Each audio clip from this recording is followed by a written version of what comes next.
कदम बढ़ाओ तो मंजिल तुम्हारी है, वरना ज़माना कब किसका इंतज़ार करता है। जिसे यकीन है अपनी उड़ान पर दिल से, ऐसा परिंदा ही फलक से प्यार करता है। एक बार फिर से स्वागत है सभी 12वीं कक्षा के विद्यार्थियों का। प्यारे विद्यार्थियों, वर्तमान में ऐसा ही हो रहा है। अगर हम खुद आगे नहीं बढ़ने की कोशिश करेंगे तो कोई उठा के हमको कहने वाला नहीं तू आगे बढ़ और अपना काम कर। परिस्थितियाँ कुछ ऐसी ही हैं। आप घर पर रहें, सुरक्षित रहें, बाहर नहीं निकलें। अगर काम नहीं है तो स्कूल वर्तमान में खुले नहीं हैं, जितने आप यहीं पर सुरक्षित रहिए।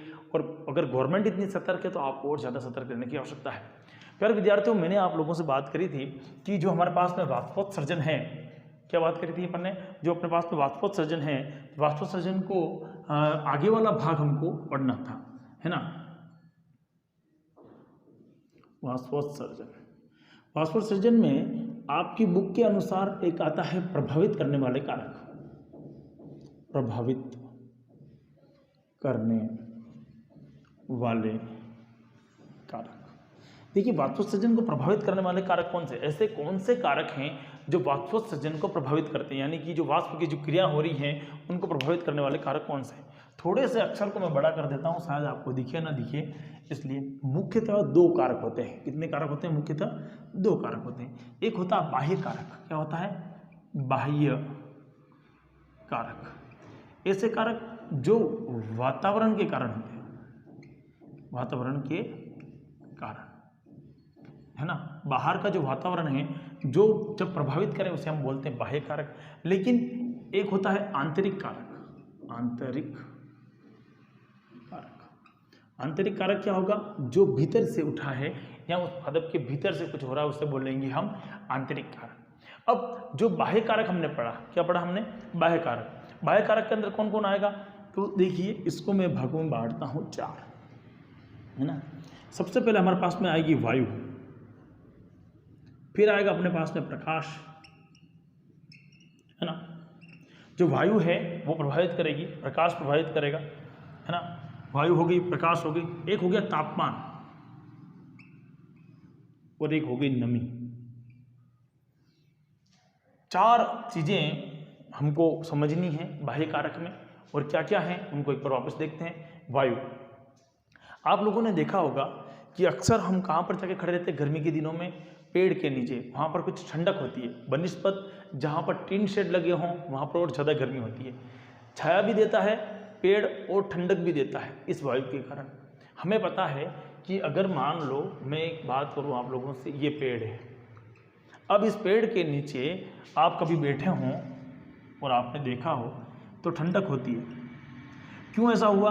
क्योंकि वाष्पोत्सर्जन के कारण यहाँ पर क्या होगी? जल की मात्रा होगी और क्या होगी? हल्की हल्की नमी होगी।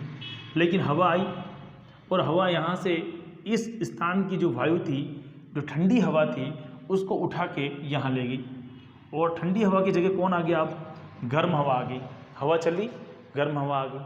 तो बताओ, वाष्पोत्सर्जन वापस इसको ठंडा करना पड़ेगा कि नहीं पड़ेगा? तो ये क्रिया बढ़ी कि नहीं बढ़ी? बढ़ गई। इसीलिए आपने देखा होगा जहाँ पर हवाएं चलती हैं वहाँ पर कपड़े बड़े आसानी से सूख जाते हैं। आपने अपने, जब बारिश का समय है तो आपने अपने कपड़े जब सुखाए होंगे तो पंखा चला के सुखाए होंगे, क्योंकि वायु की वजह से। वायु किसे बोलते हैं अपन? पवन किसे बोलते हैं? वायु शब्द यहाँ पर गलत यूज़ कर रहे हैं अपन, वैसे करना चाहिए अपने को पवन, है ना। पवन का मतलब क्या हो गया? विंड, यानी कि बहती हुई हवा। बहती हुई हवा के कारण क्या हो जाएंगे? जितने भी वाष्पोत्सर्जन की दर क्या है? बढ़ जाएगी। तो आप अपने नोट में लिख सकते हैं, नोट में लिखना, यहाँ नोट्स बना रहे हो तो उसमें लिखना कि वाष्पोत्सर्जन की क्रिया को प्रभावित करने वाले कारक मूलतः 2 प्रकार के होते हैं। पहले डायग्राम ड्रॉ कर देना ऐसा, फिर लिखना बाह्य कारक एवं दूसरा लिखिए आंतरिक कारक। इस वीडियो को 2 बार देखना है। एक बार तो मैं पढ़ा रहा हूँ पहले जो, उसके बाद इसके नोट्स बनाने हैं बैठ के। बाह्य कारक, बाह्य कारक में क्या लिखिए? वातावरण के, जो बाह्य वातावरण है उसकी वजह से प्रभावित होने वाले कारक। उसमें क्या लिखोगे? मूलतः 4 प्रकार के कारक प्रभावित करते हैं। लिख दिया 4 प्रकार के कारक: वायु, प्रकाश, तापमान और नमी। वायु, वायु क्या होगा? बहती हुई हवा या पवन, जिसकी वजह से क्या हो जाएगा? पेड़ के नीचे जो ठंडी हवा है, ठंडा स्थान है, उसका स्थान परिवर्तन हो जाता है और लगातार गर्म वायु के कारण एक चक्र चलता रहता है और चक्र की वजह से वाष्पोत्सर्जन की क्रिया बढ़ जाती है। दूसरा कौन होगा? प्रकाश। प्रकाश 2 प्रकार से हमको क्या करता है? बोलो, 2 प्रकार से वाष्पोत्सर्जन को प्रभावित करता है। पहली बात तो क्या होगा, प्रकाश के कारण क्या हो जाएंगे, रंध्र खुल जाते हैं। क्या हो जाएंगे, रंध्र खुल जाते हैं। और रंध्र खुलने के कारण क्या होगा, वाष्पोत्सर्जन होगा। क्या होगा, वाष्पोत्सर्जन होगा। क्या हो जाएंगे, रंध्र खुलते हैं। दूसरी कौन सी घटना है, तो इससे क्या होता है कि प्रकाश की वजह से तापमान बढ़ जाता है। आप जब धूप में निकलते हो तो ज़्यादा गर्मी लगती है आपको, है ना, तो तापमान बढ़ जाता है। तो बताओ, अप्रत्यक्ष रूप से और प्रत्यक्ष रूप से अगर देखा जाए तो जो आपका जो लाइट है, जो प्रकाश है, वो क्या कर रहा है, दो प्रकार से वाष्पोत्सर्जन को प्रभावित कर रहा है। तीसरा आता है तापमान। अरे हम तो जानते ही हैं, तापमान किसी भी पदार्थ को क्या करता है, वाष्पीकृत करने में सहायक होता है। तो जल है, उसको वाष्पीकृत करने में तापमान सहायक हुआ। ऐसी परिस्थिति में हम क्या कहेंगे, वातावरण को प्रभावित कर रहा है। और चौथी चीज क्या आती है अपने पास में, नमी। किसकी नमी, मृदा की नमी। अगर मिट्टी में नमी है तो वाष्पोत्सर्जन क्या होगा, ज्यादा होगा। जितनी ज्यादा नमी उतना ज्यादा वाष्पोत्सर्जन होगा।